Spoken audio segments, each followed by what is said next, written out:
Welcome to the Cult of Pedagogy podcast. Cult of Pedagogy is a website devoted to building a community of people who are obsessed with education. Please visit www.cultofpedagogy.com to find great articles, forums, book and technology reviews, and other podcasts, where we'll talk with people from every possible angle in education. If you're a teacher nerd, you'll find a home at Cult of Pedagogy. This is Jennifer Gonzalez welcoming you to episode 3, where we interview Benedicte Bossut, the lead teacher at the Montessori Elementary School of Bowling Green, Kentucky, which opened its doors in August of 2012. Along with a group of local parents, Ms. Bossut spent several years researching and talking with community members to open this school, the first and only Montessori elementary school in the area. Though she is a certified, experienced public school teacher, she had to move to Cleveland to complete a full year of training required to use the Montessori approach at the elementary level. Several weeks ago, I visited the school, observing the students at their lessons. The atmosphere there is really something special. You know that deep sense of calm you get when you're totally immersed in a task, when the rest of the world falls away and you lose all sense of time? That's what it's like at that school, for everyone, pretty much all the time. Watching the students work, I thought, every child should have this. I've posted an article with photos on my site. Although nothing really beats being there, that should give you a better idea of what it's like. After my visit, I sat down with Benedicte to talk more about the Montessori philosophy. I realized that converting every public school to a Montessori school would take not only time and money, but a huge shift in our beliefs about how school should work. I don't know if we'll ever get there. I do think that we can learn some things from these schools, things that we can start to do now within our own classrooms. And so I asked Benedicte for some ideas. Here's what I got. Hope you enjoy it.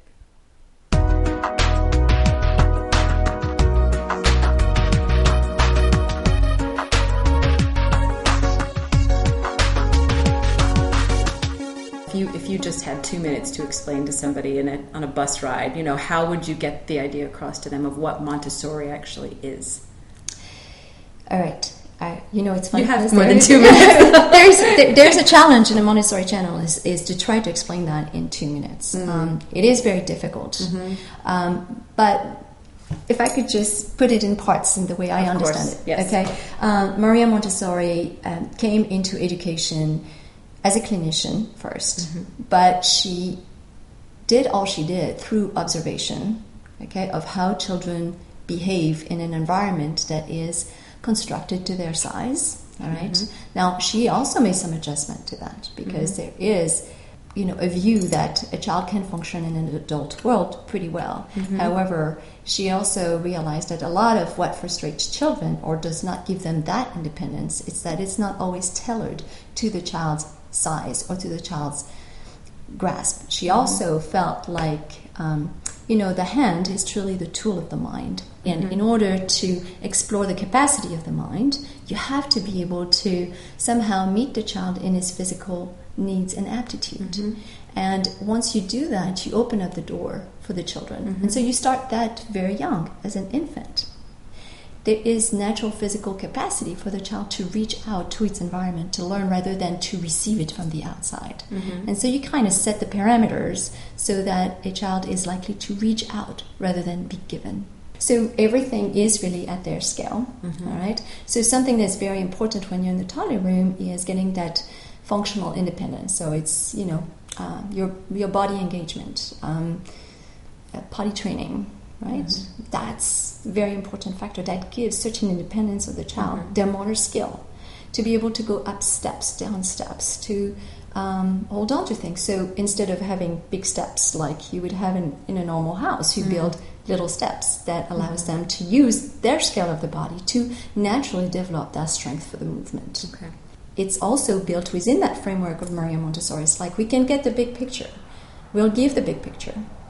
The big picture is that it looks like a normal house. But then you build the key lessons mm-hmm. to be able to do that. So can the children hand wash? Absolutely. Put the sink to their level. Can the children cut things with their hands? Yes, they can manipulate tools that maybe many parents would find out, mm-hmm. Because, yes, you're right, to an adult size, it is frightening to put that in the hand of a child. Right. But if you put it to the scale of the child, and you give them those little steps that allows them to do without frustration, mm-hmm. then you build that confidence. because the idea is that you build on the success, and that's throughout. You always build on success at something. Does that mean that children do not get frustrated? Sure they do. Frustration is also beneficial to the child. But how do you handle frustration?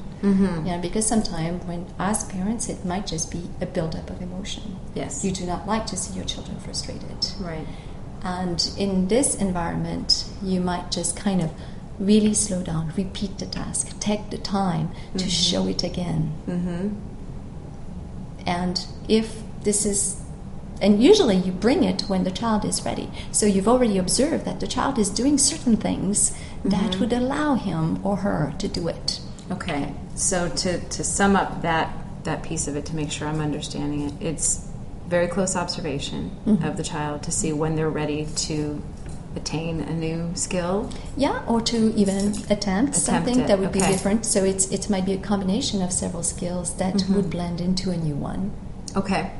And then it's very sort of calm, slow demonstration, and not a lot of pressure, because I think we talked about this before, not a lot of pressure on them to try it and succeed at it. And so within any Montessori classroom, then, children are always doing something different. Yes. They're never all doing the same thing at the same time, apart from a few whole group activities. Now, that changes, of course, because developmentally, a child, and you may have observed this with your own children, is that, their play, their interaction, their social interaction develops also. First, they're very much aware. The importance is becoming aware of I. What is I? What is me? And then eventually to recognize all of those things in others and the development of language. And then you go into the primary. You continue to have that independence, zipping up your coat, putting on your shoes, retrieving lessons, holding trays with glass items. So there is different things. They're working different things like physical balance, their strength. When people like to look at academic program, they specifically look at academic. Right. But Montessori is in the philosophy that academic is insufficient to the whole child. And so there is a other part of the whole child. It's independence. It's capacity for concentration. It's capacity for sharing space, or in that respect of the community. They are learning that yes, you and I are in the same class, but there is my space where I get to do my lesson. It's respecting each other's space, respecting each other's level of attention to a lesson.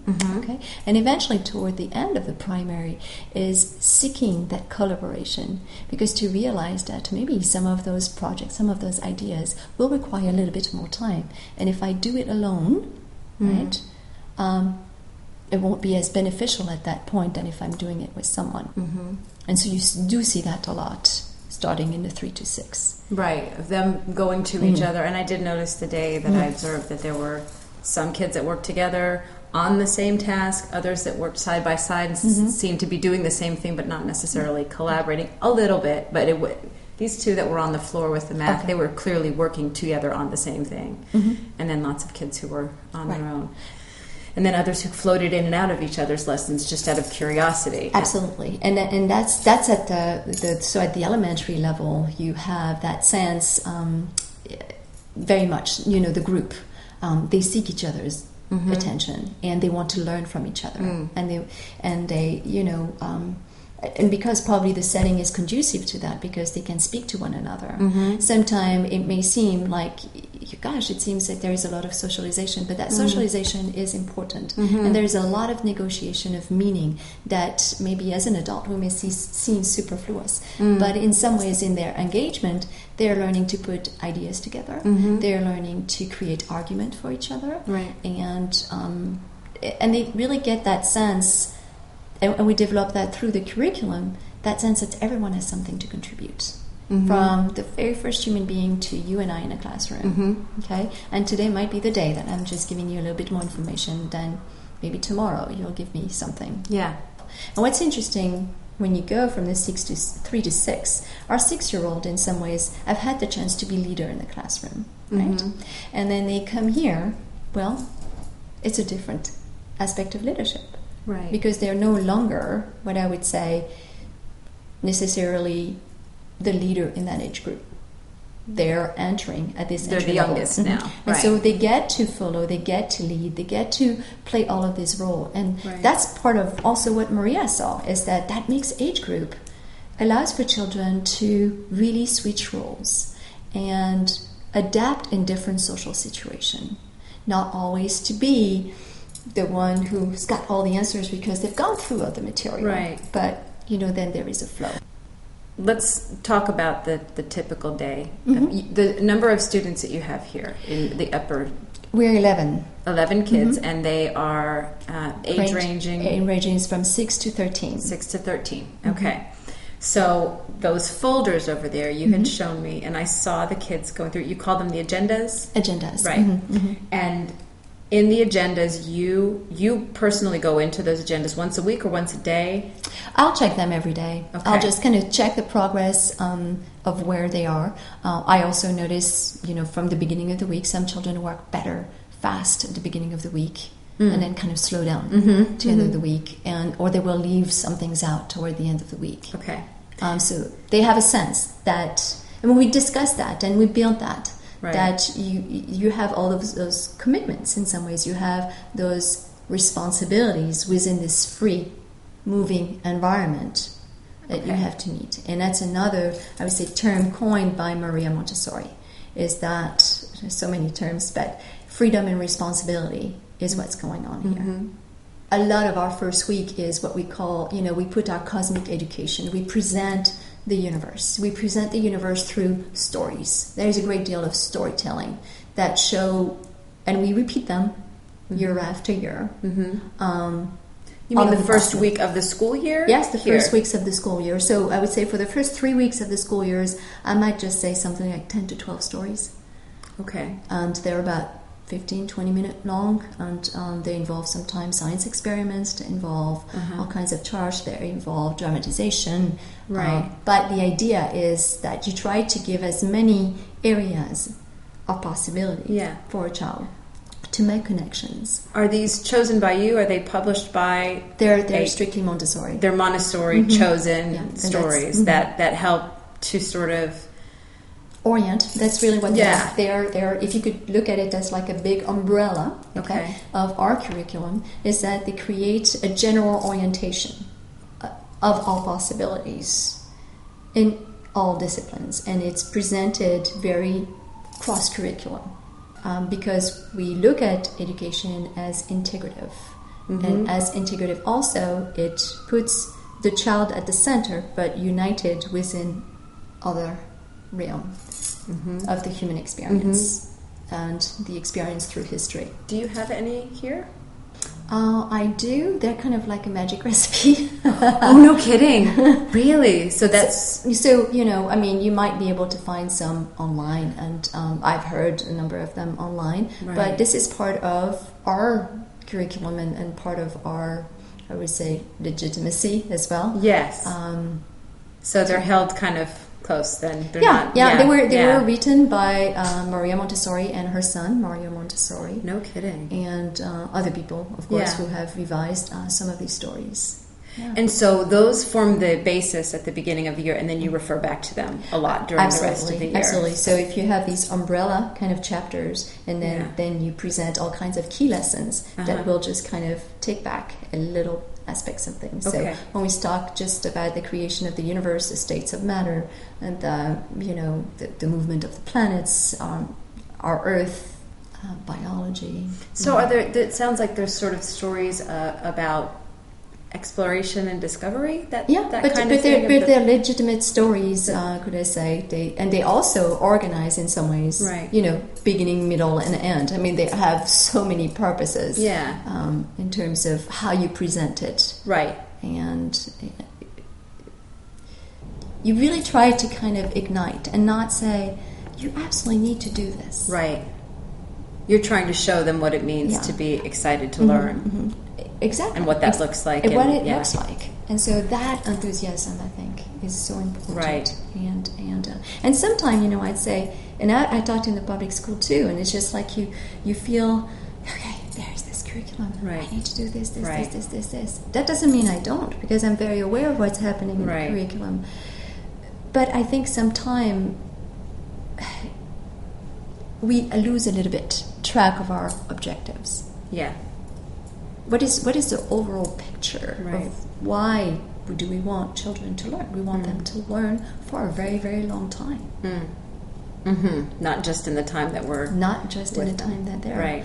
And that's part of the reason we don't give homework also. Right. Because the idea is that you learn here, Right. but this is just a stepping stone. It's very possible that you're going to learn in the same pattern Right. at home. Right. And we have a number of children who will just come back and say, Ms. Benedicte, I was working on this last night. Would it be okay to present it? Oh, yeah, sure. But that's a wonderful thing, because I didn't have to say, you owe me this worksheet tomorrow. Yeah. And that's Right. it. Right. It's you're teaching them how to just be learners no matter where they are. Exactly. And that really just it blurs the difference between home and school and outside. And so but there I do want to make sure that I get to that question of, because you had told me that you do have a sort of set amount of standards or guidelines or benchmarks that you want them all to be able to reach. But one thing that you said that was really interesting was that you tried not to look at it as a 1 year or year by year thing, but more as a batch of 3 years, or 3 to 6 years. Right. So how does that actually work? I guess my first question is, where exactly are the standards coming from? Are you using the state standards as a guideline? Yes. Okay. I look at them, and also I look at the Montessori framework too, and just kind of looking on the material builds to those curriculum also. So there is a definite progression, and those progressions in the curriculum are logical. Okay. Right? Yeah. You can engage a child to start working in multiple base, but typically you really want that child to understand number value in base 10, Right. that type of thing. Right. But if I follow the same curriculum and I built it according to, when you come in at the beginning, there's going to be a number of questions that we need to establish. What do you understand about the earth? What do you understand about the parts of a plant? If you start looking at the curriculum in the public school setting, and you start looking, that construction is the same. The delivery is different. And the pace of that delivery is different. It's not lockstep Right. for every child. Right. It's not every day you delivering. They all work through They work through all it. of those areas on their own. And so sometimes I got the impression too, that because I watched somebody over there on the floor working on the checkerboard for at least 90 minutes, I think, not even wanting to stop. And it made me realize that there are probably days, if not weeks, where the kids a certain child will work on nothing but math for a while, because they reach that point of focus. They're in it. They're meeting their needs. They're meeting their needs for that lesson. And if you let the child meet their needs, they will. But it's true that we really advocate the least interruption as possible for that reason. From teachers and from other students, if you see that they're kind of in that zone, just let them go. Yeah. Try, Right. as much as possible. Of course, we monitor, because not everybody enters from the beginning, and not everybody develop that same level of concentration. That's where the human factor comes in, right? But you try to extend that concentration for that particular child. Okay. And you might also notice that some children, very quickly will pick up something. And so we may also get children who will never touch that checkerboard for 3 hours. Right. Does that mean they didn't get it? Yeah. They probably did, but it's not the same need. Then you might see children who will need to write for a very long time. But seems very basic. But putting the words on the page is a difficult task. But if you let them to keep persevere at that, it's something they're trying, that they're self-motivated to do, then you don't want to interrupt that. So in the agenda, you've set out. Are they called suggested tasks to them? They are. are. Or are they? Did you see the agenda? I did. So I have what it calls suggested, and then completed. Sometimes they go even further than what's expected for them at their age level, because they're just absolutely fascinated. So this ended up doing the Asian hornet study.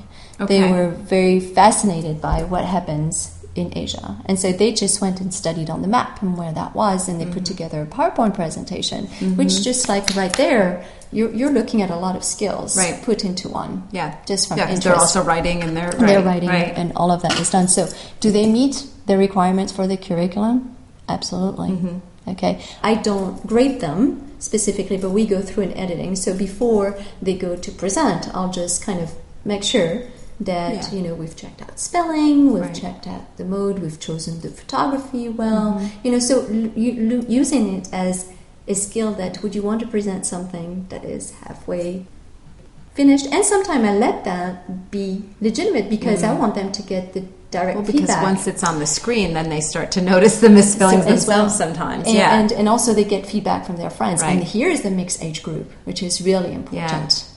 As long as it stays constructive, and that's part also that you have to learn. And sometimes I will notice that some children just maybe at the point that they enter, they've been criticized all the time. Yeah. And so when they bring out a critique or something, it's not constructive. It's they haven't been taught how to give constructive in a kind way, and then in a helpful and so we way. work through that. We work through that because truly that's part of our social responsibility, and as guide, it is our responsibility for them to know not so much do they know the content to a T, but how do they present it and how do people respond to presentation. Yes. So these are the valuable tool, I think, for living a happy life. And that's the other dimension that we forget. It's not strictly academic. It's very much about let's learn to be citizens, work in this environment so that we can keep progressing. And if we want to start problem solving, we've got the tools for it. When you come to the end of the day or the end of the week, you then does this information then get transferred to for me? Keep sort of a master. I have a master check that I keep, and I have those booklets that I keep for them for 6 years on, and I will show you a booklet of what I have. And it's just because I'm remembering again with my children in the primary years that it was a several page list of all different kinds of skills, and it was just either they hadn't attempted it yet, or they were in the process, or they had mastered it. And exactly. It's basically that same idea with more difficult and challenging and age-appropriate skills. And then again, I will take it that it's very important to take it to the child's level. There is nothing more awful, I think, for a child to say, I've given it my 100% effort, but your personal judgment is going to give me a B. And my friend who has all these E's in capacity would get an A, but did they really challenge themselves to a level that could be challenged? And so I think there is a little bit of that responsibility, and maybe you could say subjectivity also, just to say, I do not wish to grade that person, but I might just suggest, that was a good presentation. Think about your next one. What would you want to do? And so on. And especially for the ones that are making the transition into the middle school, I've always said, that comes to the end, I want you to create a rubric of the kind of comment that you would want to have from your friends to make your work better. And that becomes a writing exercise. But it doesn't come from the adult judgment. It comes from them assessing how far they've gone. And that's the personal motivation factor. Right. It sounds like that kind of thinking comes from a lot of time spent talking, and having kind of quiet, meaningful conversations with you, with other teachers, with maybe older kids, or and we meet every week. I meet with the kids every week, 5 minutes informal with my assistant. I said actually a 25 kids class would even be better. Okay, well that was one of my questions because. Is it called circle time first thing in the morning? The group time. Group time, just the meeting at the beginning of the day. And they all wanted to tell jokes. They had all heard different jokes. And they basically all got a turn, and maybe one or two even wanted a second or third, and you eventually had to cut them off. And my first thought, because this happens to me in a public school with 30 kids, everybody wants a turn, you can't possibly give them all a turn. And so I wondered then, how would your approach have to change, or what would your training tell you to do differently? Well, I could tell you that it kind of grows gradually. Our sharing time used to be everybody would come at 11:30 and have something to share. because they've all been working on something. So I don't have 11 spots at 11:30 to here. We only have 15 minutes. Right. And so we do take a rotation. The other situation was when you had, I would guess, 2 students. One who was he was doing the beads on the floor, and he kept saying, when am I going to be done with this? I don't feel like he was having trouble getting traction, I think. And then there was another who, and everybody else was really engaged pretty much the whole morning, but there was another who kind of kept sort of wandering and floating and coming up to you, and I noticed that several times he came up to you and you seemed to deliberately not respond, and I thought that looks like it was something that you were trying to do. We do talk about that. Like the first few weeks, you kind of try to really set that in. And this is where the mixed age group is good also, because your older children know that you shouldn't be doing this. Right. And so at the beginning, you might just say, well, why don't you go ask so-and-so? I'm sure they can find it for you. That responsibility in the environment, to know that if someone else is engaged in a lesson, and Ms. Benedicte is speaking with someone, even though your need, I'm sure, is very genuine, it's also called that restraint, to hold back. And this is maybe giving that child an opportunity to problem solve for himself. And I do remember who it was, so I know that this is a pattern. And I got that sense, yes. And he will get there, and sometimes it comes with very big frustration. He'll stop back out, and but that's the part that's where the learning happens. Because he's not getting that. He's met of the expectation of he has a responsibility to make sure that his friend gets the lesson as he would get the lesson.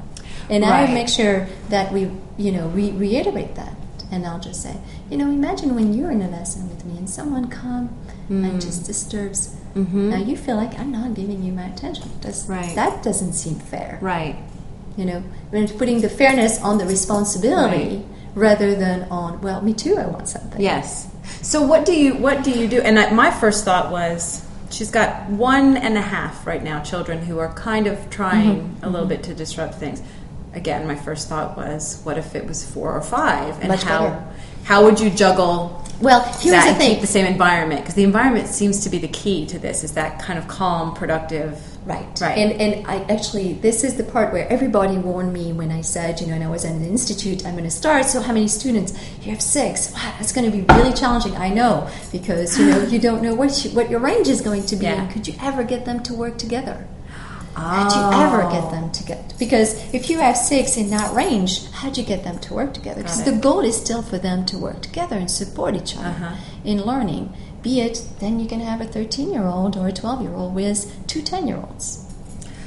Age doesn't necessarily mean ability, so the more kids you have, the more you're going to be able to come up with combinations that are fruitful. Exactly. Okay. So 25 would be the ideal. Okay. What you're seeing a sample of everything possible. From children who are naturally maybe gifted, already have that independence, already have that motivation. They are thriving, what we call in the Montessori environment, normalized. They're thriving. But then you also have children who are not there yet, for a variety of reasons. When you have this small number, it's very visible, one, the other. Got it. And then you kind of have that little middle that you have to keep building, right? And I say the biggest challenge right now is because you realize how much differentiation. And for me, the key to the public school is what you need to do is work differentiation. Just differentiate throughout. That's how you'll make children a lot stronger, even within a classroom setting. When I taught in the public school, I taught in Virginia. It was math and science. We were co-teaching. So we had 4th and 5th grade. Actually, we had a 3rd, 4th, and 5th grade connection, both for languages, English, and then the arts.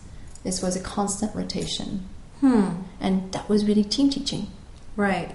Well, and it's funny because for the first time, I'm hearing the idea of, we had a very, very big first grade at my kids' school, and they had to finally pull a bunch into a kindergarten first split. Every time I'd ever heard of a grade split, I've thought, oh, that's sounds awful for the teacher, but I'm now realizing that that's more opportunity to have kids work together based on interest and ability, and not strictly try to divide them up by age, which is kind of an artificial way to chop them up anyway. Children who get the opportunity to do some of the third grade level work when they are ready are happier. The typical day then is you've got the morning group time, and then there's a 3 hour. I know the number 3 is very important in Montessori, for the 3 hours of kind of independent work time. And that's when the kids all get their agenda and they look and they choose which activities they want to do. And is sort of the goal for them to try to complete as many of those during the day as possible, or these are just suggestions for the week? Got it. So do you have different personalities where you have some kids that want to get it over with the things that they don't really enjoy, and others who are more likely to put those off until the very end? You could say that. Sometimes I do notice, and I also notice that it changes from week to week. Okay. That child comes in, and again, it's part of, did you ignite that interest at some point? And it's like, that doesn't seem so bad anymore, or so difficult. So or you answered maybe a key part here for that child. Right. So that's one of my big questions is, if they are all working independently and they have this sort of list of stuff that they're trying eventually to get to, how do you approach the child who just doesn't want to do one of those things and week after week kind of resists? I'll reiterate, and I'll just keep working at it in a way that you would keep working at it. I'll just keep making a suggestion, and I'll just find ways. It's my role in some ways to find ways to make sure that I ignite some interest somewhere. Now, you may have observed a child who is not there yet, and there is also children in Montessori who are able and will learn on the periphery, meaning they will never join a lesson. They're just going to observe and learn. But I think it's always worth the invitation, and when I work with the assistant, and sometimes it is difficult, and you're met with more of a aggressive, maybe, I would say, or more of a stance, where it's just really inside. And you say, there is something there is something that is an obstacle. It is our goal to remove that obstacle. Sometimes it might not come for a little while. Right. Because, again, you're treating the child as a whole. Whatever is coming in is here too. And maybe is this environment always optimal? I honestly feel like for each of the children, I do see progress, because I'm with them every day, and I do see. And sometimes you also say that progress comes, like every one of them, in small doses. And sometimes they come like this. I can't believe that actually sank in. You just see it. Right. It's kind of like, I think learning is very interesting in some ways, because it's so attached emotionally, it's attached cognitively, right? And it's almost like you have to have the right kind of parameters sometimes to see that what you've put in place to make the whole equation takes a little time to unfold. And when it unfolds, that's when you know that you've put that effort, your frustration as an individual, because you're searching to make sure that that child receives what he needs, what you think he needs. Right. Ultimately, you're always reminded that that child is meeting his needs. No matter what it is, they're meeting some need at this time. They're meeting some needs. If they're throwing a tantrum, they're taking care of some kind of business. Something. Okay. Yeah. And this where it's a paradox. You have to detach yourself, right? Well, I was going to ask: do you ever reach a point where you just lose patience? Do you ever just kind of... if I feel honestly that I remove myself. I remove myself from the situation, because it's not... That's where I become the obstacle. If I reach this level of frustration, I'm no longer guiding. I'm imposing. Well, and I've seen you in action when you're not frustrated, and you are... This boy who was really having a hard time finding something, you eventually sat down with him in a plant. And the two of you just sat there for, it seemed like 20-30 minutes, just talking about this plant and looking at the parts of it. And by the time you walked away from him, he looked like he was completely absorbed. And this was somebody who had really kind of floundered a little bit that morning. And it was great. I was glad that he was having trouble that morning because I got to see how you handled it. So if you got to the point where you were no longer able to do that, this would mean that your assistant would just sort of keep an eye on him for a while while you went and did I would something probably else? separate myself from the child and I'll just say, I am ready for you to join me in for a lesson. When you're ready, just come and find me. And that's my way of saying, we're reaching a block. Yeah. You're not. I have invited you to come, and you're offering me resistance. Right. And I don't allow, if I may say, myself to be frustrated. And say, you have to come. Right. And because it's been, you have a history, and it's been like that. Right. And so, and we're working with that particular child to say, this is where sometimes you realize when children are catered, they forget what it's like to make a decision for themselves. And I think the best, she said, I am ready to come back, and I'll give you a gentle pat, because it's not an aggressive stance. And it's not saying, I'm giving up. I'm not.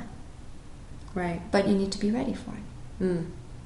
So what do you have days with certain students where maybe on paper it was a nothing day, they got nothing sort of... Well, I tried to make sure there is something. It's just a matter of how about this, how about this, how about this. You've got to find something. Yeah, and I would say it's very hard for any kid to stay like this without doing something. Right. They know it's a working environment. Yeah. It's like part of that. But there are some children who have much more resistance. Yeah. I can't explain, and and it comes from exposure and practice. I worked in a school in England, and it was systematic. The child would walk in the classroom, set himself under the table, and not move.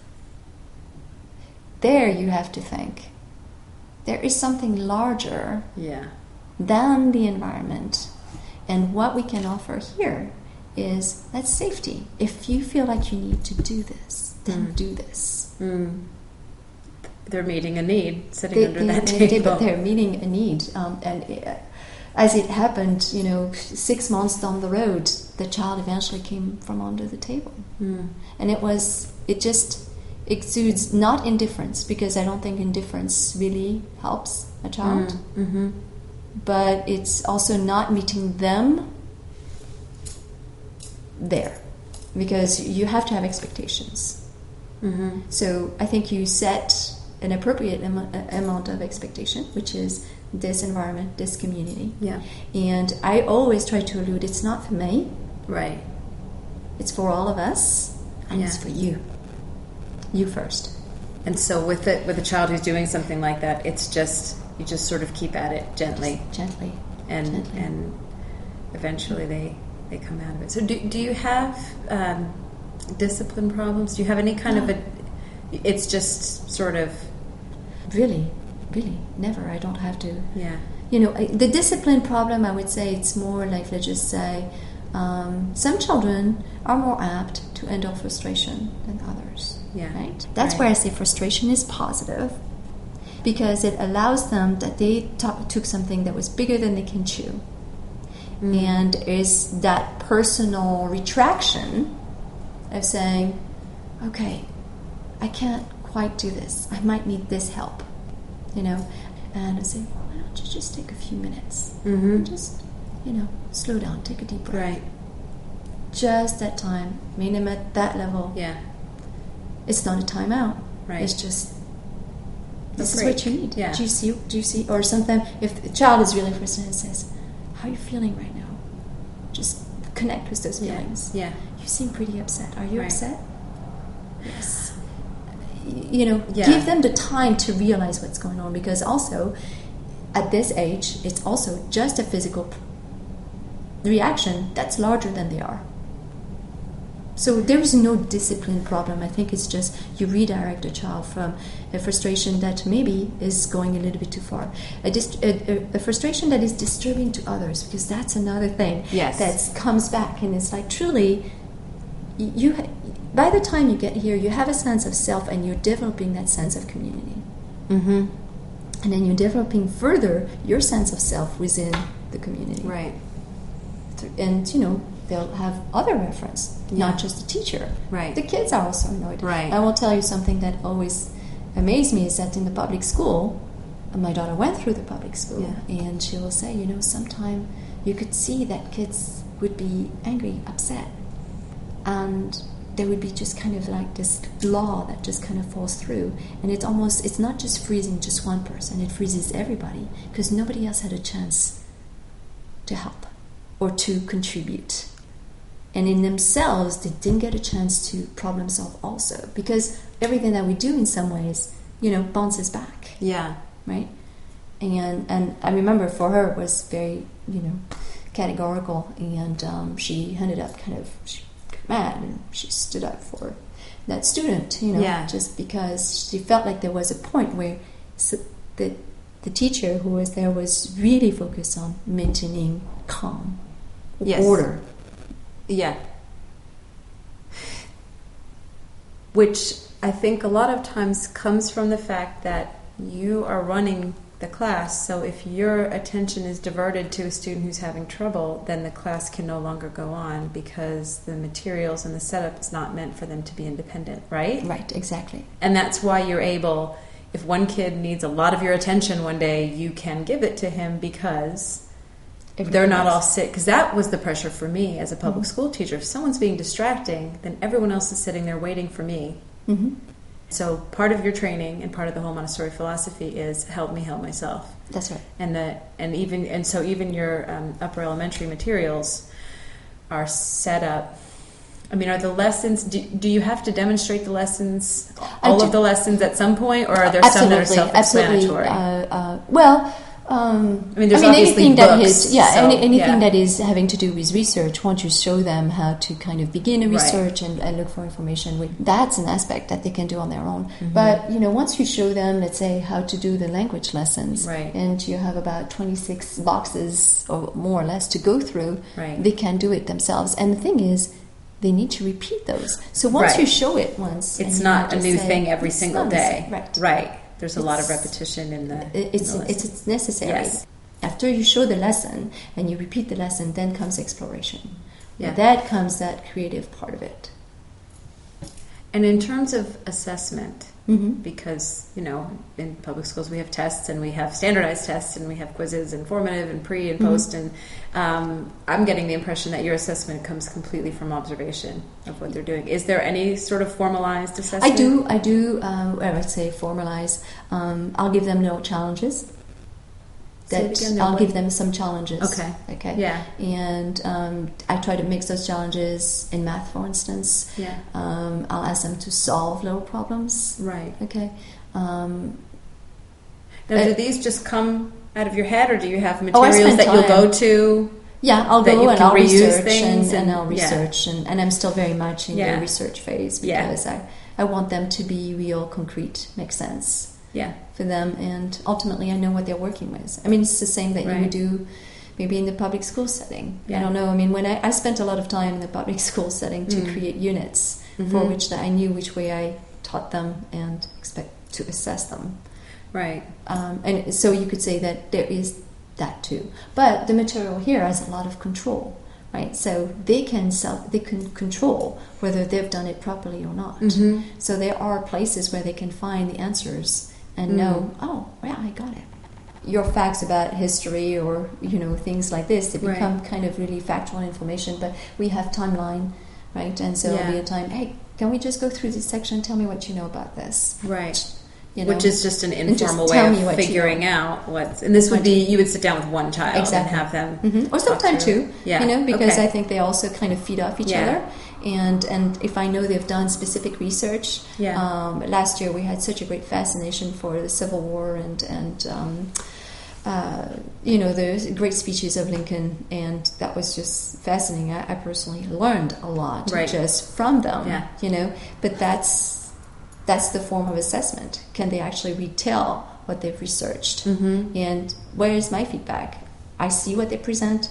I have a log of what they presented. If I go back and I'll say, do you remember when you mentioned this? Yeah, and they'll just correct. Is that what I said? Yeah, to correct themselves. Right. But then it's different than learning factual information for a test. Yes, absolutely. Because you're bringing it from the short term to maybe a longer term. Right. And again, our focus also within the curriculum of history is not going to be date and special facts, but it's a timeline of things and how things are connected at some point. Mm-hmm. And patterns and things like that. So if they're able to see this, I feel like they have the skill to do so. Now, I'm also aware that I went and picked up assessments that are like the entry level for middle school. So I just know, can they pass those tests? Yeah. And I've given some of those tests totally informally and just said, see what you can do with it. Right. To give you an idea. And what it's been is like, and sometimes I do it through the year if they are working on the unit and they say, oh, but I've done this in this grade. And I said, oh, well, that's great. Why don't you try this first? See if you can answer any of those questions. Yeah. And you know what? The ones that you can answer, that's the ones we'll be working with. Right. And so in some ways I'm creating not a meaningless baseline, but I'm creating their baseline and just shooting where they need to go. It sounds like in these conversations that the students are treated as if they are naturally going to want to fill their own gaps when they see that they exist. That's the hope. Yes, right. And this comes largely from the attitude that you're demonstrating in the way you're talking. And from the Montessori environment too. And just to say that really you have to be invested in your learning in order to learn. Mm-hmm. If you had a student come here who was from a family maybe where the parents had 8th grade educations and maybe learning was not something that the family really, maybe it wasn't an environment that encouraged that, so you really did not have much of a background. And, we're going to do this math, we're going to, and just, I don't care if I don't know it, I'm never going to need that. How would you deal with a student like that who's coming from that? I would love to know, here's, I know where you're coming from because you're speaking from the experience. Yeah. But I have yet to see, and I'll tell you just from all the schools I have visited, meeting children who didn't want to learn in this environment, who didn't want to learn something. Mm-hmm. So maybe it might seem like this small step. Children who have a difficult time concentrating, or who need to do things with their hands, for instance. Would you consider in a public school that someone would be okay to crochet or to knit while lesson is going on? Right. Because I think sometimes there is so much physical reaction that we forget that idea of concentration is that need for movement. And so coming from a repressed environment in some ways in that aspect to coming here, that might just be the obstacle that's removed, okay? And so that might just kind of open them up a little bit. We have a couple children who arrived here on the first day. You could tell they already didn't have that sense that they could do things unless they were told to do them. And that's a discovery for them, and often it's just, what do I do now? I don't know, I'm lost. Well, I would think it would take a while it does take to learn. So maybe a year, if that's that learning curve. But it's not like no lessons aren't going to be given, but it's going to be learning to, when I enter this room and I look at all this material, which one am I going to choose? It's making choices, just from the beginning. And that's a big part of the philosophy is having a lot of materials. Not too much, because I've noticed there is a rotation. You both Montessori schools I've been to have not been over. The walls are mostly bare, and the materials, I know there's always been an emphasis on the materials being made of natural materials and not, which is so opposite to a lot of educational materials that are produced. They're flashing and lights and lots of bright colors, and so I've gotten to where I can recognize Montessori materials now. That's good. And so what is the thinking behind that? The thinking behind that, and even sometimes I feel everyone's all like I tell you soon I'm hoping that I'll have a consultant come and they'll probably say you have too many books in your classroom. Okay, I could see that. And why would they say that, and what would be the rationale behind that? The rationale is that you don't want to fill your shelves because you want to leave spaces. You want to leave spaces in between. Spaces mean that they need to be filled. But do they need to be filled by you with all kinds of stuff? Right. Or do they need to be filled by the child's intention?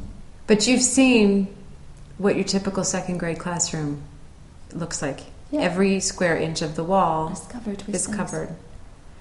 And so the Montessori philosophy sees that as overstimulation, maybe? Overstimulation, and there comes a point. Also, there is other aspects of that, which is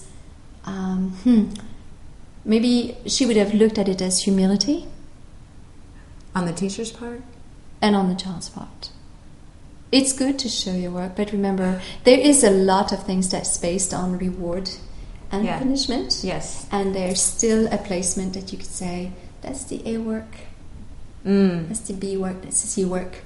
That's not the point, because we don't work by that kind of It's not about the reward. end and the showing it. It's the process of learning that's the pleasure. And okay, interesting. Because also as public school teachers, we are encouraged to display student work often and to change it out. But there is the display of it. And the thing is also, maybe more so, and I'm sure I could be challenged for that too. But that when you have this social, or it's not even a social group, but it's an age group. So you have all your 6 years old. It becomes almost a little pattern where you see that's the order of this placement, and it's taken in. That's always the one who has the best work.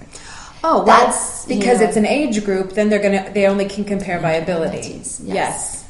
And so that's difficult. That's right. not. That's kind of like both a reward and a punishment. It's a reward for some and a punishment for others. Yeah, and it's pretty so much always the same kids. That's it. Yeah. And so I think it doesn't kind of give room, in that sense, to. I mean, someone could say, well, no, if you look at good example, then you would want to emulate that good example. But I don't think it works that way, because I think it's really taken in. I think learning is an emotional experience first. Yeah. And so if you feel like... If that's your skill level at the time, your best work is never going to be celebrated as your best work, because it's going to be put up against others who are naturally going to do it better. And so I think it's kind of set the stage for creating a model of what's good. Yeah. Yeah.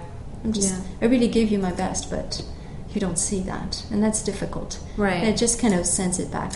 So part of the reason is that. Yeah. Part of the reason is you will never see necessarily a whole series.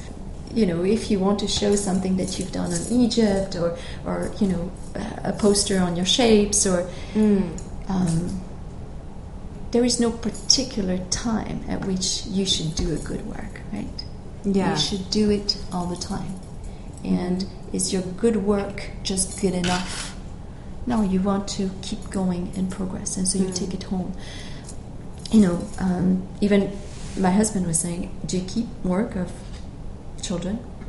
I say, only if they want to. That's theirs. That's theirs to own.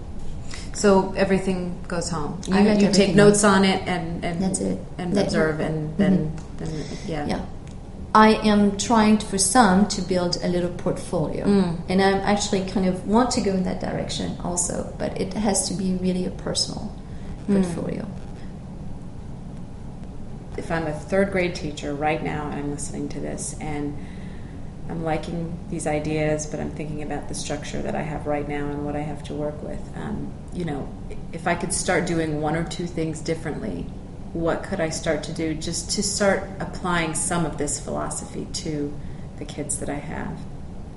I think that within my classroom, I would probably have some stations that are explorative, and I would probably use the humanities, the arts, because that's also being taken away so much in the public school. But create that station that that your children need to meet certain standards, but some of them will meet them very quickly. Let those children go. Maybe set a larger project at the beginning of your week that would involve these children to go as soon as they finish something. Some kind of independent work that they can do. That they follow their own interests. And then it will give you more flexibility to work with the ones who really need more of your one-on-one attention. What are our ultimate goal to educating children? Because I think it's easy to get lost in... Where people get lost is meeting each of the little details of that curriculum, each of the little bullets. Where in effect you quantify things that even when you report your bullets, it's hardly accurate. And is it possible that some of these bullets have been met by a larger bullet? In a different section? Does it have to? Because the way you look at the bullet sometimes, like language, math, it's not integrative. Right. It's not integrated. And once you get outside, when you get out to use your education, what you've done is that it relies on you to have that capacity to integrate all of that information.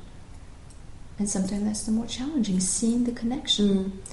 A lot of people who go into university say the biggest problem we have with university students is they don't see the connections to put the whole together. So I just think that we, and especially for teachers, I think that creativity get lost a little bit because you have to focus on how many of those bullets you've met. And you have enough to quantify and to turn into numbers. I mean, at the end, it's meaningless, really, to have those numbers. And just say, is this child happy? Is this child functioning? Is this child actually learning and continues to learn and want to continue to explore? Or just feels like, because you send down that pressure to meet the numbers. Right. So if we have a student who goes through the whole system and has not in any way achieved a few here and a few there, have we failed them? I mean, that's the thing. Do we question, or is it them? I mean, ultimately, I think you always ask that question. Is it the system or is it the child? Or is there a way of educating them to where if we have missed a couple of bullets here and there, we've created a child who understands how to learn, how to research, how to monitor their own progress, and has such a thirst for learning that they will get those bullets. Exactly, at some point or another. I think also aspects of learning is that you're not going to learn necessarily what the people are teaching right at that moment. Sometimes that learning, as I say, a lot of it is latent. It matures. It unfolds, and it unfolds in different areas. And that's the part you can't quantify because it's beyond your grade. You may have presented it in second grade, but you won't see it until fourth grade. Right. Does that mean, how do you quantify for that? And so if and this would be on a larger scale, if this wasn't just one teacher in their classroom, but if a whole elementary school was more fluid, and if they looked at the child's development over a period of 5 or 6 years instead of 1 year at a time, the students would probably make more progress because they would be following their own natural patterns. And I think this is an important piece with the encouragement and the environment. It's not just let them go and do whatever they feel like doing. There is a lot of structure to it. And also the positive support. And remember, our checks of like rewards and punishment doesn't come into play. Right. Because that's where things get lost for a child too. So you're saying, you have a system that works a lot based on extrinsic reward. And here you have a system where you work on an intrinsic reward. But anytime you impose an extrinsic reward, that you're creating a function where the intrinsic doesn't matter anymore. And so you're setting a stage. Yes. And there's a lot of that. For more failure than if you nurture that intrinsic value all the way through, and then you support that progress as a progress. And this comes from the igniting. Yeah, the interest, and also just saying igniting the interest and knowing that child 6 A is not going to meet the same thing at the same time because you taught it today. Yeah. There is a different growth. There is a different development. It's like the peels of an onion. Really, it just kind of unfolds. Again, sometimes that layer is a little bit thicker for one until it gets to the next level. That's just what it needs. It's a journey, and it doesn't stop at 3rd grade for that. It doesn't stop at 4th grade for that, and 5th grade for that. It just continues.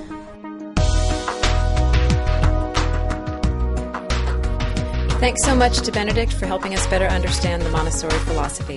Please visit www.cultofpedagogy.com to find more great stuff for teacher nerds. Thanks and have a great day.